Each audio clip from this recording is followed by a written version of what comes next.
ہم تو چاہتے ہیں جی کہ جائیں اور بس جی مرشد صاحب دیکھیں، اور ہمارا کام جی صبح تجوری کھولیں اور وہ 5-5 ہزار کے نوٹوں سے بھری ہو، اور اس کے بعد ہمیں وہاں جانا بھی نہ پڑے۔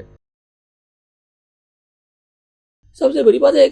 میں نے بتایا کہ ہم ایک سیلف اسیسمنٹ جو ہے نا وہ ایک بہت بڑا اس معاشرے کا المیہ ہے جی۔ ہم کسی بندے کے پاس جائیں گے نا،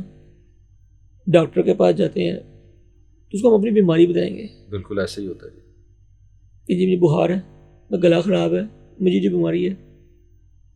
ڈاکٹر کو بتائیں گے، ڈاکٹر ٹریٹمنٹ کرے گا، ڈاکٹر ٹیسٹ دے گا،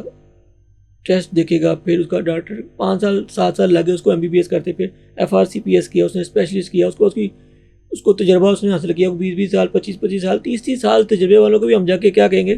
کہ جناب ہمیں یہ مسئلہ ہے جی، یہ درد ہے، بتانا پڑتا یہ مسئلہ ہے، جی، وہ کو ٹیسٹ لکھ کے دے گا، جی ایسے ہی۔ آپ ٹیسٹ کروائیں گے تو اس کے بعد اس کا ٹریٹمنٹ دیکھے گا کہ اس کا کیا ٹریٹمنٹ کرنا چاہیے۔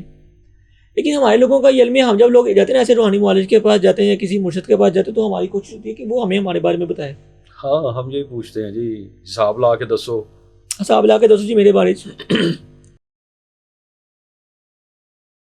میرے کی مسئلہ ہے۔ ہاں جی، ہاں جی۔ یا اگر ہم یہ بات نہیں بھی کہتے تو ہمارے دل میں ہوتا ہے کہ یہ بندہ ہمارے بارے میں بتائے،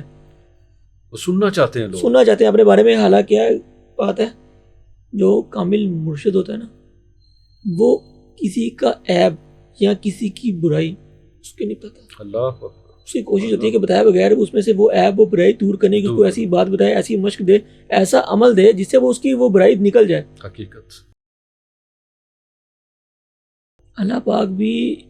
عیبوں پہ پردے ڈالنے کا حکم دیتے ہیں، پسند فرمایا جی اللہ۔ لیکن ہم لوگوں میں یہ ہے کہ ہم کسی کو پاس گئے نا وہ ہمیں بتائے کہ جناب آپ کا یہ مسئلہ ہے، آپ کا یہ مسئلہ ہے،